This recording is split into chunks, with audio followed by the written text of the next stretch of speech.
بسم الله الرحمن الرحيم رب اشرح لي صدري ويسر لي أمري واحلل عقدة من لساني يفقهوا قولي.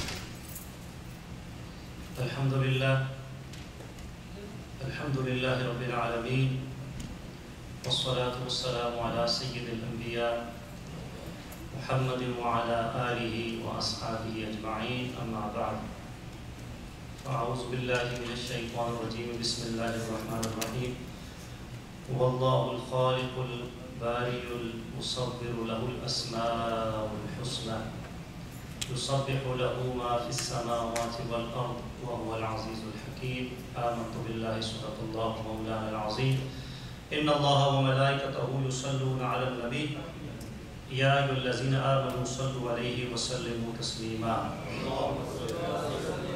اللهم صل على سيدنا ومولانا محمد طب القلوب ودوائها وعافية الأبدان وشفائها ونور الأبصار وضيائها وعلى آله وأصحابه وبارك وسلم وصل عليه.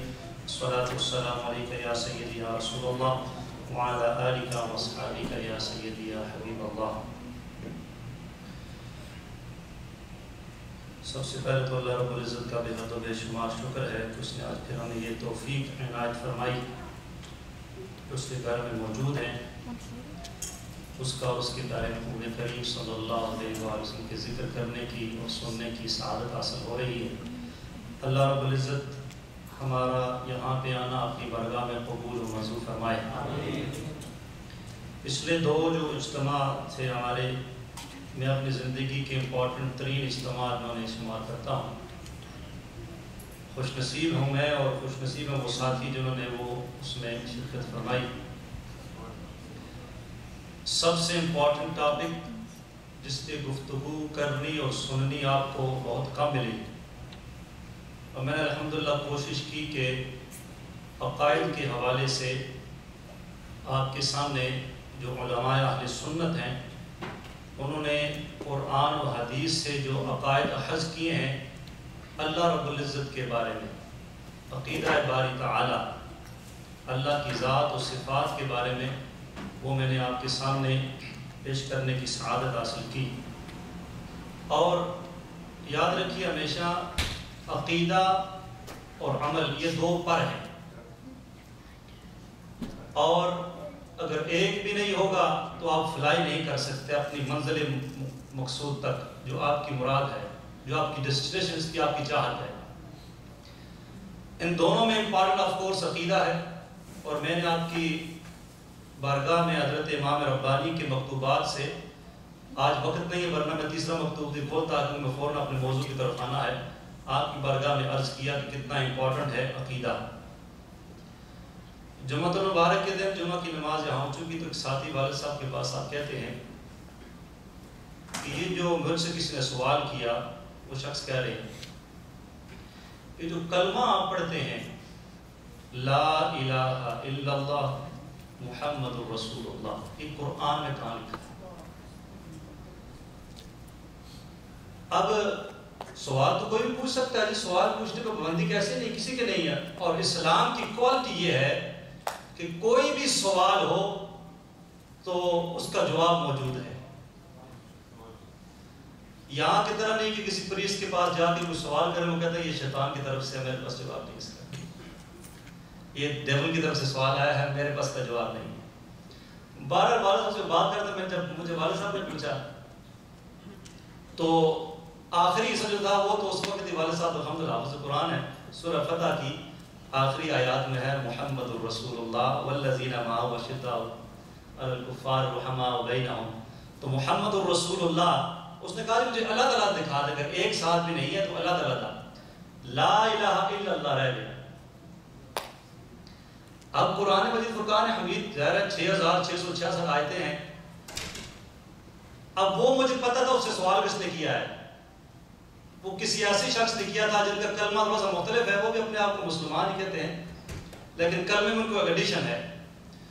تو ان سے کسی نے سوال کیا ہوگا تو انہوں نے کہا کہ جو آپ کلمہ پڑھتے ہیں وہ قرآن سے ثابت کر دیں. تو اب تو ہماری رسپانسبلٹی ہے کہ ہم اس کو ثابت کر کے دکھائیں.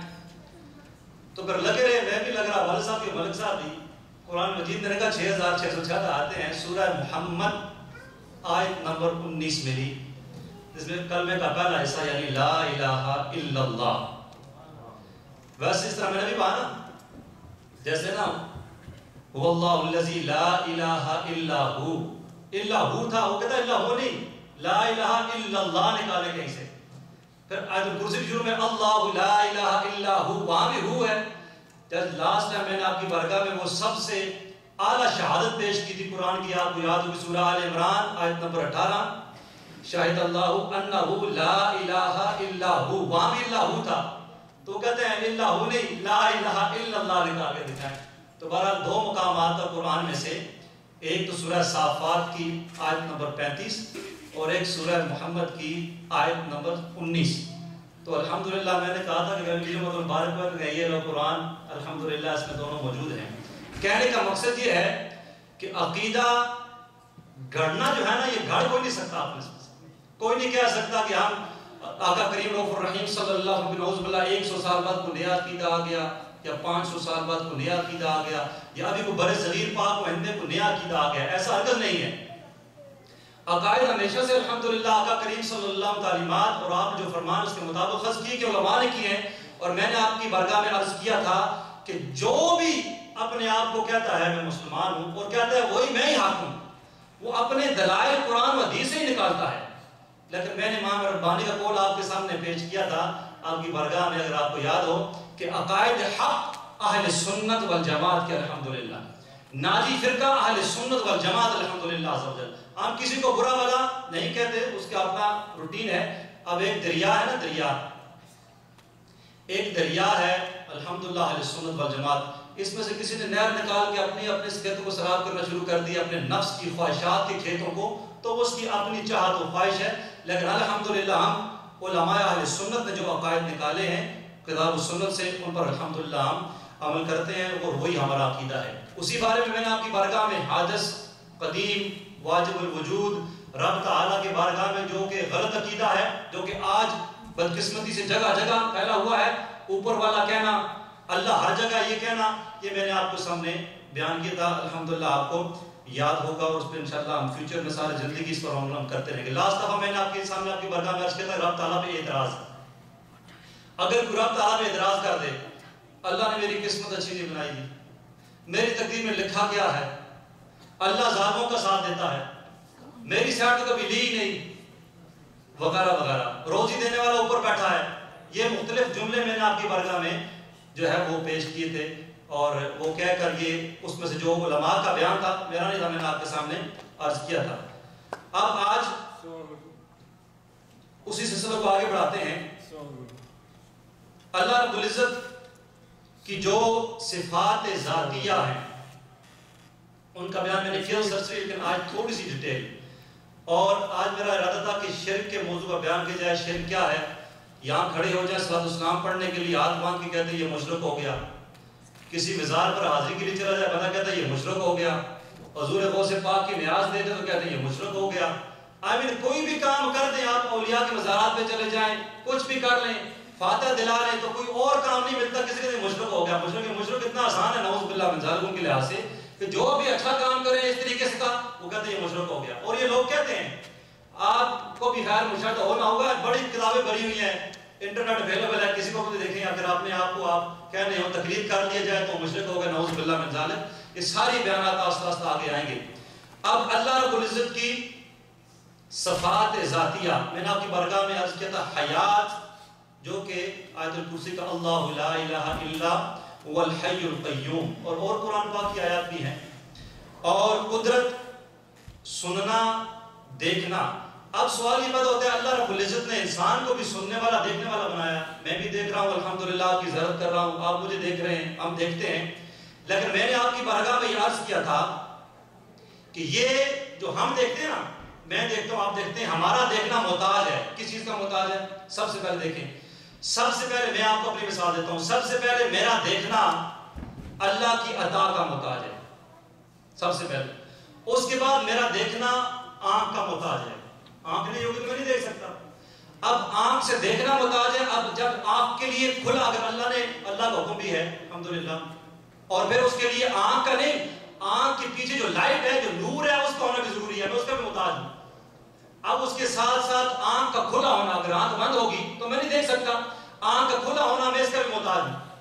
اب ذرا کچھ چیز آگے آ جائے میرے آنکھ کے تو پھر میں نہیں دیکھ سکتا، میں اس کا محتاج ہوں. یعنی کہ ایک دیکھنے میں 5-6 چیزوں کا محتاج ہوں، تب جا کے میں دیکھتا ہوں. رب تعالیٰ دیکھنے میں کسی چیز کا محتاج نہیں ہے. ہمارا دیکھنا آنکھ سے، اور میں نے آپ کی بارگاہ میں رب تعالیٰ عضو سے سمجھتے ہاتھ، پیر، آنکھیں، کان، سماعت، کان، ناک، اس سے پاک ہے. رب تعالیٰ جسم، جسمانیات سے پاک ہے. رب تعالیٰ مکان سے پاک ہے. اور یہ اوپر والا کہنا یہ سخت منع ہے، اس سے بالکل استدلال کی جائے. بلکہ اگر کسی نے کہا مکان اوپر اللہ کا ہے، اس طرح اللہ اوپر نیچے ہم، تو یہ کلمہ کفریہ ہے، اللہ کے لیے مکان ثابت کرنا. اگر میں نے آپ ساری ڈیٹیل میں جاؤں گا تو پھر وہی ریپیٹ ہو جائے گی. بہرحال آگے چلتے ہیں. مثل دیگر صفات کے اللہ کا کلام بھی قدیم ہے. اب آپ کو جو ٹرمز میں نے بتا دی واسطہ یاد، قدیم کسے کہتے ہیں؟ کہ جو ہمیشہ سے ہے، جو ہمیشہ سے ہے. یعنی کہ ہم کہتے ہیں نا اول و آخر، اول بھی یاد رکھے ابتدا ہے، آخر بھی انتہا ہے. اول کا بنانے والا بھی رب ہے اور انتہا کے بعد بھی رب ہے، یاد رکھیے. تو اس کی لمٹ نہیں ہے. اللہ رب العزت ہمیشہ سے ازلی اور ابدی بھی میں آپ کے سامنے یہ میں نے کہا تھا. اب جو قرآن رب کا کلام ہے، قرآن کو مخلوق کہے اور کہے قرآن مخلوق ہے، ہمارے امام اعظم کے نزدیک اس پر حکم کفر ہے. جو قرآن پاک کو مخلوق کہے، اور یہاں پر لکھا ہے بعض صحابہ کرام سے بھی اس کی تکفیر ثابت ہے. تو کلام پاک جو ہے، یعنی کہ جو قرآن ہے یہ اللہ کی صفت ہے، اللہ کا کلام ہے، اللہ کی مخلوق نہیں ہے. اب وہ غیب و شہادت سب کو جانتا ہے. علم ذاتی اس کا خاصہ ہے. علم ذاتی کسے کہیں گے؟ علم ذاتی یہ کہ یاد رکھیے ایک اور بات، اللہ کے علاوہ جتنی بھی اس کی مخلوق ہے، اگر کسی کے لیے بھی کوئی علم ذاتی ثابت کرے گا تو وہ کفر ہے. اور جس کا بھی علم ہے، چاہے وہ آقا کریم رؤوف الرحیم صلی اللہ علیہ وسلم کی ذات مبارکہ ہے، اور انبیاء ہیں، ملائکہ ہیں، انسان ہیں، سب کا علم عطائی ہے. کسی کا ذاتی علم نہیں ہے. علم ذاتی صرف ایک ہستی کا ہے، وہ اللہ رب العزت کی ذات ہے. اور جس کا علم بھی ہے وہ علم عطائی. یہاں سے لکھا ہے علم ذاتی اس کا خاصہ ہے. جو علم ذاتی غیر خواہ شہادت کو غیر خدا کے لیے ثابت کرے وہ کافر ہے.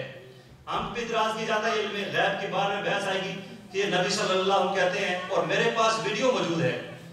بہت اکابر ایک اپنے ساتھیوں کو کہتے ہیں کہ عالم ان کے، وہ کہتے ہیں کہ یہ کہتے ہیں کہ نبی صلی اللہ علیہ وسلم کو علم ہے، کلی علم ہے ایک بات، اور ذاتی علم ہے. حالانکہ جب علم غیب کی بات آئے گی انشاءاللہ میں ساری ڈیفینیشن میں آپ کے سامنے بیان کروں گا.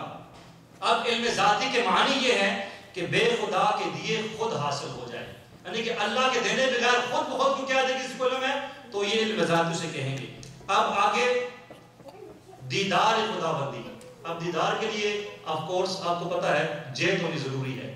آپ کسی کو دیکھیں گے وہ آپ کے اوپر نیچے دائیں بائیں آگے پیچھے ہوگی تو آپ اس کا دیدار کریں گے. اب اس کے بارے میں عقیدہ، دنیا کی زندگی میں اللہ عز و جل کا دیدار صرف نبی صلی اللہ علیہ وسلم کی خاص ہے، صرف نبی صلی اللہ علیہ وسلم کی خاص ہے. اور آخرت میں ہر مسلمان کے لیے ممکن بلکہ واقع، یعنی آخرت میں دیدار خداوندی مسلمان کے لیے، لیکن دنیا کی زندگی میں صرف جو ہے وہ دیدار جو ہے دیدار خداوندی وہ صرف اور صرف آقا کریم رؤوف الرحیم صلی اللہ علیہ وآلہ وسلم کی ذات کے لیے ہے. اب رہا خواب میں، کیا خواب میں کوئی اللہ کا دیدار کر سکتا ہے کہ نہیں کر سکتا؟ تو اے حنفیوں خوش ہو جاؤ، ہمارے امام اعظم امام ابو حنیفہ رحمۃ اللہ تعالی کے بارے میں لکھا ہے یہاں پر، اور آپ کا یہ قول بھی ہے کہ اللہ رب العزت کا 100 مرتبہ خواب میں آپ نے دیدار کیا ہے. ایسے ہم حنفی نہیں ہوگے. آج وہ کہتا ہے کہ یہ حنفی ہو گئے نعوذ باللہ من ذالک، اور ایسے طنز کرتے ہیں ہم پر، ایسے حنفی نہیں بنتا. اب امام مالک رحمۃ اللہ تعالی علیہ کو ایک دفعہ دیدار خداوندی ہوا خواب میں، تو آپ نے سوال کیا کہ باری تعالیٰ اعمال میں سب سے افضل عمل کون سا ہے جس میں تیرا قرب پا سکتا ہوں؟ تو رب تعالیٰ نے فرمایا تلاوت قرآن. اب ہم ذرا غور کریں، ہم کتنی تلاوت قرآن کرتے ہیں. مہینوں گزر جائیں میں قرآن نہ کھولوں، اور رمضان آج ضرور قرآن سارا سننے کو ملے تو پھر دیکھ لیں کیا کام we are standing right now. تو قرآن کے ساتھ ڈیلی بیس پر تعلق، میں اس لیے یہ بات یہاں نہیں لکھی تھی لیکن ایک اور جگہ پڑھی تھی، میں نے کہا یاد کر دوں. قرآن کے ساتھ ڈیلی تعلق اور رب. اب یہاں پر مفتی صاحب یہ بھی لکھتے ہیں کہ اب اس کا دیدار کیسے ہوگا؟ اب فرماتے ہیں اس کا دیدار بلا کیف ہے، یعنی کہ آپ اس کو ایکسپلین نہیں کر سکتے جب جنت میں دیدار ہوگا، یعنی دیکھیں گے اور یہ نہیں کہہ سکتے کیسے دیکھیں گے۔ جس چیز کو دیکھتے ہیں اس سے کوئی فاصلہ یعنی مسافت ہوتا ہے، جب اس کو دیکھیں آپ نزدیک یا دور، وہ دیکھنے والے سے کسی جہت میں ہوتی ہے، کسی سمت کسی ڈائریکشن میں ہوتی ہے، اوپر یا نیچے، دائیں یا بائیں، آگے یا پیچھے، اور اللہ رب العزت کا دیدار ان سب باتوں سے پاک ہوگا۔ اب یہاں فرماتے ہیں پھر رہا کہ کیوں کر ہوگا، کیسے ہوگا، پھر بھی سوال تو پیدا ہوتا ہے نا، بندہ کہتا ہے کیسے ہوگا؟ تو آپ فرماتے ہیں یہی تو کہا جاتا ہے کہ یہاں کیوں کر کو یہاں دخل نہیں، انشاءاللہ جب دیکھیں دے دے بتا دیں گے کیسے ہوتا ہے۔ اب یہاں پر آ کر میں آپ کو وہی جو سب سے پہلے دن میں نے پہلی روایت آپ کے سامنے بیان کی تھی کہ جب اللہ کی ذات کے بارے میں کوئی بات آئے تو اسٹاپ، یعنی کہ ہم میں ایبلٹی نہیں ہے اس کی ذات کے بارے میں سوچیں، سمجھے کہ نہیں؟ تو یہاں پر اس لیے مفتی صاحب نے فرمایا کہ جب دیدار خدا بندی ہوگا جنت میں تو پھر اس وقت بتا دیں گے کہ کیسے ہوگا۔ آج ہم اس کو ایکسپلینیشن نہیں کر سکتے کہ اللہ رب العزت کا دیدار وہاں پر کیسے ہوگا۔ اب دیدار خدا بندی کیونکہ جنت میں سب سے اعلیٰ نعمت ہے، سب سے اعلیٰ نعمت، اور جو ساتھی جمعہ کی جہاں پہ ادا فرما رہے ہیں الحمدللہ، تو ان کی برگاہ میں نے اس دفعہ حدیث پاک پیش کی پچھلی دفعہ بھی کہ آقا کریم رؤوف الرحیم صلی اللہ علیہ وسلم سب سے ادنا جنتی ہے، اس کی کوالٹی بتائی کیا اسے دیا جائے گا، اور سب سے اعلیٰ جنتی وہ ہوگا جسے صبح و شام اللہ تعالیٰ کا دیدار نصیب ہوگا۔ اب یہ بیان میں نے جمعہ کو شروع کرنا تھا، لیکن میرے کا دیدار خدا بندی کے ساتھ تعلق رکھنے والا بیان ہے اور جنت کے ساتھ ریلیٹ کرنے والا بیان ہے، اور ساتھ ہی یہاں موجود ہے جنہوں نے میرا پچھلا بیان سنا ہے کہ جب کون تلاوت کرے گا، پھر کون زبور پڑھے گا، پھر کون تلاوت کرے گا، پھر کون تلاوت کرے گا، تو اس کے آگے کیا ہوگا؟ جنت کا ذرا سیر کرتے ہیں الحمدللہ۔ اللہ اپنے محبوب کریم صلی اللہ علیہ وسلم کی تو خیر ہمیں جنت میں ان لوگوں میں شامل فرمایا جو صبح و شام رب کا دیدار کریں گے، ویری امپورٹنٹ ہے۔ اور میں نے آپ کی برگاہ میں ابو الیاس سمرقندی رحمۃ اللہ تعالیٰ علیہ کی وہ 5 گزارشات جو آپ کا تو حکم ہے میں تو گزارشات کر سکتا ہوں، آپ کی برگاہ پیش کیے تھے کہ جو کریں تاکہ دنیا میں ہم آئے ہیں اور جب ہم جائیں تو الحمدللہ جو ہمارا مقصد حیات ہو وہ پورا ہو، ہم خوشی خوشی دنیا سے جائیں اور دوسرے رو رہے ہوں ہم خوش ہو رہے ہوں، یہ نہ ہو کہ دوسرے کے شکر ہے جان چھٹی ہے اور اپنے کو پڑی ہو یار ساری زندگی کما کے جن لوگوں نے کمایا ہے اب وہ کوئی نہیں پاس آ رہا، اب میرے سنبھالنے والا کوئی نہیں ہے، ایسا معنی نہ ہو۔ اس لیے رب تعالیٰ کے ساتھ اپنا کنیکشن اتنا مضبوط ہو کہ اگر سارے چھوڑ بھی دیں تو بندہ قلبی طور پر ذہنی طور پر مطمئن ہو کہ جس گھر میں جا رہا ہوں تلاوت وہاں میں نے بھیجی ہے، نمازیں میں نے وہاں بھیجی ہوئی ہے، صدقہ میں نے وہاں بھیجا ہے، ذکر میں نے وہاں بھیجا ہے، درود پاک میں نے وہاں بھیجا ہوا ہے، آگے جاؤں گا لائٹ کا بندوبست آلریڈی ہے۔ تو جب انسان کو پتا ہونا کہ وہاں پر جہاں میں جا رہا ہوں، جیسے بے روزگار پتا ہو تو کہتا ہے روزگار مل جائے، بیمار ہو تو کہتا ہے تندرستی مل جائے، بے اولاد ہو تو کہتا ہے اولاد مل جائے، اگر اولاد نافرمان ہو تو کہتا ہے تو اولاد ٹھیک ہو جائے، تو ہر بندے کی چاہت ہوتی ہے۔ تو اس لیے اگر انسان کو پتا ہو کہ آگے میں نے کچھ بھیجا ہوا ہے اس گھر کے لیے تو انسان خوشی خوشی وہاں پر جانے کے لیے تیار ہو جاتا ہے۔ اب یہاں پہ بہت پیارا بیان، اور میں آپ کی توجہ چاہوں گا، یہ تحریری بیان ہے ابو الیاس سمرقندی رحمۃ اللہ تعالیٰ علیہ قرۃ العیون و محرح القلب المحزون میں، یعنی کہ آنکھوں کی ٹھنڈک کس کے لیے؟ جو قلب غمزدہ ہیں، غمزدہ قلوب کے لیے آنکھوں کی ٹھنڈک۔ یہ کتاب آپ نے تحریر فرمائی، شروع میں آپ نے اس میں گناہوں کا ذکر کیا ہے، کبیرہ گناہوں کا کہ کبیرہ گناہ پر اس کی سزا، اور آخر میں جا کر جنت کا بیان کیا ہے۔ جنت کے بیان میں جب جنتی جنت میں چلے جائیں گے، جہنمی جہنم میں چلے جائیں گے، اور پھر رب تعالیٰ دونوں کو بلائے گا، جب دونوں آ جائیں گے تو پھر اس وقت ایک میڈا آئے گا، میڈے کو پیش کیا جائے گا، اور جنت اور جہنم کے درمیان اس میڈے کو ذبح کر دیا جائے گا، اور وہ میڈا موت ہوگی۔ اب پھر اللہ رب ال فرمائے گا جاؤ جنتیوں جنت میں چلے جاؤ، ہمیشہ کے لیے اب کوئی موت نہیں، اے جہنمیوں تم جہنم میں چلے جاؤ، ہمیشہ کے لیے کوئی موت نہیں۔ اس وقت دیکھیں مومن کا حال کیا ہوگا، خوشی خوشی، اور پھر جو منافق و کافر ہوگا اس کا حال کیا ہوگا۔ اب یہاں پر آقا کریم رؤوف الرحیم صلی اللہ علیہ وسلم نے فرمایا جنت میں دیدار خداوندی، جب پہلے حور اللہ کی حمد و ثنا کرے گی، جنتی سنیں گے، پھر رب تعالیٰ پوچھے گا کہ کیا تم نے ایسی آواز کبھی دنیا میں سنی؟ تو سارے جنتی کے ہماری کا حال ہے ایسی آواز تو ہم نے کبھی نہیں سنی۔ رب تعالیٰ فرمائے گا دنیا میں تم حرام سننے سے بچتے تھے نا، گانے باجے ایسے حرام فضولیات، تو آج تمہیں میں اس سے اچھا کلام سناؤں گا۔ پھر حضرت داؤد علیہ السلام کو اللہ حکم دے گا ممبر شریف پر جب گھر ہوں گے داؤد علیہ السلام زبور شریف تلاوت کریں گے، جنتی حور سے ان کی آواز کئی طرح زیادہ ہوگی. پھر جب وہ ہٹیں گے پھر اللہ پھر سوال کرے گا جنتیوں ایسا کلام تم نے کبھی سنا؟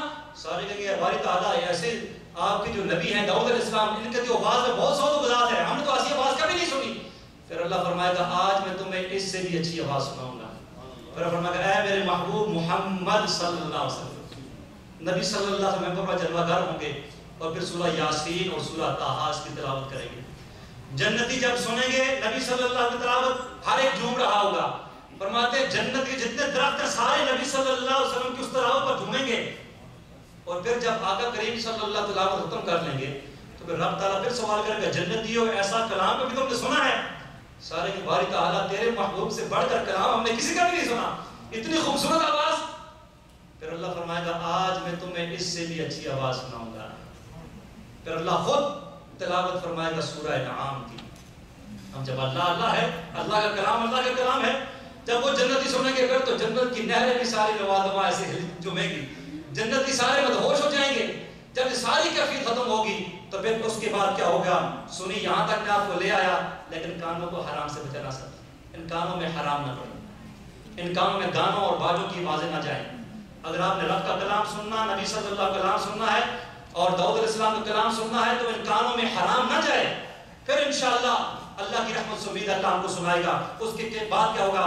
نبی صلی اللہ علیہ وسلم فرمایا میں دیدار کی طرف آتا ہوں. آقا کریم رؤوف الرحیم صلی اللہ علیہ وسلم فرمایا اس کے بعد اللہ عز و جل اپنی شیان شان، جیسے میں نے ایکسپلین نہیں کر سکتے، اللہ اپنی شیان شان اپنے وجہ کریم سے حجاب اٹھا دے گا اور فرمائے گا اے میرے بندو میں کون ہوں؟ لوگ عرض کریں گے تو اللہ عز و جل ہمارے رزق کا مالک ہے.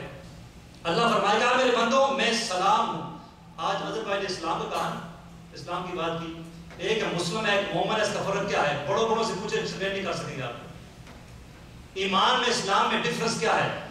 نیکسٹ انشاءاللہ آپ تبارک میں یہ دونوں کا ڈفرنس بھی آپ کو بتا دوں گا انشاءاللہ. تو یہاں پر رب تعالیٰ میں سلام ہوں یعنی سلامتی ہوں اور تم مسلمان ہو، میں مؤمن ہوں اور تم مؤمنین ہو، میں حبیب ہوں تم محبین ہو. یہ میرا کلام ہے تم اسے سنو، یہ میرا نور ہے تم اسے دیکھو، یہ میرے وجہ کریم ہے تم اس کا دیدار کرو. اس وقت سب جنتی اللہ تبارک و تعالیٰ کا وجہ کریم کا دیدار بغیر واسطے اور بغیر حجاب بھی کریں گے. جب حق تعالیٰ کا وجہ کریم کا نور ان کے چہروں پر پڑے گا تو ان کے چہرے نور سے جگمگا اٹھیں گے اور وہ اللہ تعالیٰ کے وجہ کریم پر نظر ڈال کر لطف اندوز ہوں گے. اور 300 سال، کتنے 100 سال؟ ہم کو مجھے نہیں پتا، میں 30 ہم سے کون 300 سال رہے گا ساتھ؟ ہمارے والدین ابا و اجداد سے کسی نے کہا 300 سال کو رہا ہو. جنت میں 300 سال تک اللہ تعالیٰ کے وجہ کریم کی طرف اس طرح نظر جمائے دیدار کرتے رہیں گے کہ وجہ کریم کو دیکھنے کی لذت شدت کی وجہ سے ان میں سے کسی کو یہ طاقت نہیں ہوگی کہ پلک بھی جھپک سکے. یہ رب کا دیدار ہے اور اس دیدار کو پانے کے لیے دنیا میں کیا کرنا ہے؟ اب یہ تو سوچے صاحب. پانی لذت ہے جنت کی، کلام رب کا سننا ہے، نبی صلی اللہ علیہ وسلم سننا ہے، داؤد علیہ السلام کا، جنتی حور کا. تو کیا کرنا ہے؟ دنیا میں کانوں کو حرام سے بچانا ہے اور رب کا دیدار کرنا جنت میں. اب دنیا میں ہم نے کچھ کرنا پڑے گا اس کے لیے نا. اب دنیا کا بھی اصول ہے کچھ پانے کے لیے کچھ بولے، کچھ پانے کے لیے کچھ. یہاں کھونے کا رب نے کہا چھوڑ سب کچھ، اگر کچھ کھانے کے لیے نفس کو سدھارنا پڑے گا، اس نفس کو تیار کرنا پڑے گا تاکہ جب ایک تو آخری وقت ہے تو یا ایتھا النفس المطمئنہ کی صدا میں سنائی دے اور جب آخر میں جنت میں چلے جائیں تو پھر یہ دیدار خداوندی ہمیں نصیب ہو. آقا کریم رؤوف الرحیم صلی اللہ علیہ وسلم کا فرمایا اللہ عز و جل لذت بھرے خطاب کے ساتھ انہیں مخاطب کر کے فرمائے گا السلام علیکم. آج ہم ایک دوسرے کو سلام کرتے ہیں نا. رب تعالیٰ جنتیوں سے کہا السلام علیکم. اگر اے میرے محبوب بندو، میں دن کو یہ پڑھ رہا تھا، کمال کی بات ہے. رب تعالیٰ یہ جنت میں کہے ہے میرے محبوب بندو، سب سے افضل جملہ تو یہ ہو گیا نا جب رب کہتے جنت میں پہنچا کر آگے کیا میرے محبوب بندو آج تم جتنا چاہو مجھ سے فیض حاصل کر لو اور خوب سیراب ہو جاؤ. تمہارے لیے میرے وجہ کریم سے پردے اٹھا دیے گئے. پھر حق تبارک و تعالیٰ ہر مرد عورت کو ایک ایک انار عطا فرمائے گا. جنت کی سیر بھی کرتے ہیں نا، ایک ایک انار عطا فرمائے گا. آپ فرمایا جس کا چھلکا یہ دنیا کے انار نہیں ہے، ہم اگر گراسری اسٹور پہ جائیں نا تو گراسری اسٹور پہ سب سے ایکسپینسو یہاں سے انار ہی ملتے ہیں. جب آپ سبزی لینے جائیں نا فروٹ وغیرہ کہتے ہیں انار ایکسپینسو، یہ بہت ایکسپینسو چیزیں ہیں. لیکن جنتی انار کیسا ہوگا وہ بھی سنتے جائیں. آقا کریم رؤوف الرحیم صلی اللہ علیہ وسلم نے فرمایا کہ اس انار کا چھلکا سونے کا ہوگا اور اس انار کے اندر دانوں کی جگہ رنگ برنگے حلے ہوں گے. یہ جو حلے ہوتے ہیں نا پہنتے ہیں انسان ہوتے جو پہ حلے، ایک حلہ سبز رنگ دنیا میں نہیں جوڑا آخرت میں بھی جوڑنا انشاءاللہ. ایک زرد ایک سفید حلہ ہوگا اور ان پر سونے سے کڑھائی ہوئی ہوگی. پھر کیا ہوگا؟ پھر اللہ عز و جل اپنے اور بندوں کے درمیان حجاب حائل کر دے گا اور فرمائے گا میرے بندو اپنے ٹھکانوں پر چلے جاؤ، میں تم سے راضی ہوں اور میں نے تمہارے حسن میں 70 گنا اضافہ کر دیا ہے. آج کہتے ہیں کریمیں استعمال کریں آپ اچھے طریقے سے. میں شریف بندہ ہوں لیکن ساتھ ڈبل شیو کریں صحیح طریقے سے، رجل قریب ہو تاکہ میں خوبصورت لگوں. خوبصورت ساتھیوں وہ ہے، خوبصورتی وہ ہے جو کہ شریعت نے ہمیں بتائی ہے.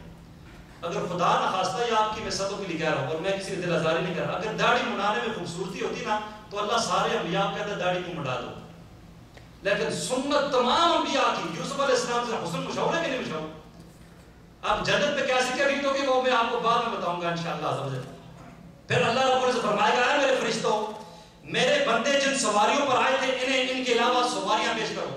وہاں بھی سواری ہوگی. یہاں تو ہماری خواہش مرسیڈیز ہو، بی ایم ڈبلیو ہو، اچھی سواری ہو، تو جنت کی سواری کے لیے کوشش کیا ہے؟ فرمایا کہ جب ملائکہ انہیں سرخ یاقوت کا گھوڑا پیش کریں گے، سرخ یاقوت کا گھوڑا جس کی زین بھی سرخ ہوگی، اس کے بازو سبز ہوں گے جو کہ سبز ہلوں سے بھرے ہوں گے.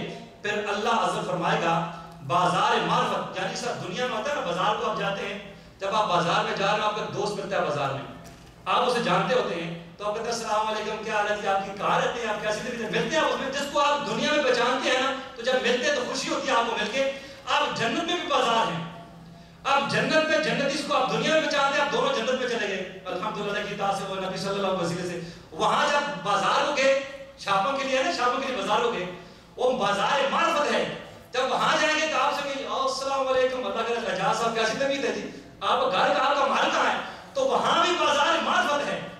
تو ایک دوسرے کو پہچان لیں گے. نبی صلی اللہ علیہ وسلم نے فرمایا تو جب وہاں کی سیر کرتے ہوئے ایک دوسرے کو گفتگو کریں گے اور ان کو پہچانیں گے تو ایک یہ تو میرا وہی بھائی ہے، تم جنت میں کس جگہ رہتے ہو؟ ایک کہتا ہے قرآن سکوٹی بلواڑی قریب رہتے ہیں، تو جنت میں مختلف مقامات ہیں. وہ پوچھے گا تم میرے بھائی کہاں رہتے ہو، تمہارا محل کہاں ہے؟ تو دوسرا جائے گا میں فلاں جنت میں فلاں جگہ پر رہتا ہوں. اس طرح ایک دوسرے سے متعارف ہوں گے. پھر ملائکہ کہیں گے ان سے کہ جب تم دنیا کے بازار میں جاتے تھے تو جب تمہیں کوئی کپڑا پسند آتا تھا، کوئی چیز پسند آتا تم خریدتے تھے، اور تم یار یہاں تو فری تو کوئی چیز نہیں ہے، آپ مارکیٹ میں جائیں مجھے ایک شرٹ پسند آ گئی بہت خوبصورت ہے اور میری فیورٹ ہے تو پھر میں لوں گا، تو میں اٹھا کر تو لا نہیں سکتا، مجھے پے کرنا پڑے گا. اب جنت میں ہے، جنت میں کیا ہوگا؟ نبی صلی اللہ علیہ وآلہ وسلم نے فرمایا کہ فرشتے کہ جب تم دنیا میں جاتے تھے تو قیمت ادا کیے بغیر کچھ چیز لے نہیں سکتے تھے. یہ بازار معرفت ہے، جو جو چیز تمہیں چاہیے یہاں سے لے لو، یہاں قیمت ادا کرنے کی ضرورت نہیں ہے. تو یہاں پیسے دے کر ہم چیزیں لے رہے ہیں، وہاں فری ہیں. یہاں کی پیسوں کے لیے کتنی محنت کرتے ہیں ساتھی، یہاں کے پیسوں کے لیے محنت کرتے تو اپنی خواہش پوری ہوتی ہے نا.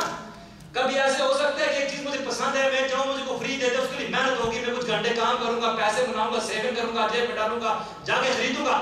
لیکن وہاں فری سنتے ہیں، اس فری کے لیے بھی کچھ محنت کرنی ہے. آقا کریم رؤوف الرحیم صلی اللہ علیہ وآلہ وسلم نے فرمایا پھر وہ بچھونوں، قالینوں، مختلف رنگوں کے تکیوں، حلوں اور برتنوں کی طرف دیکھیں گے.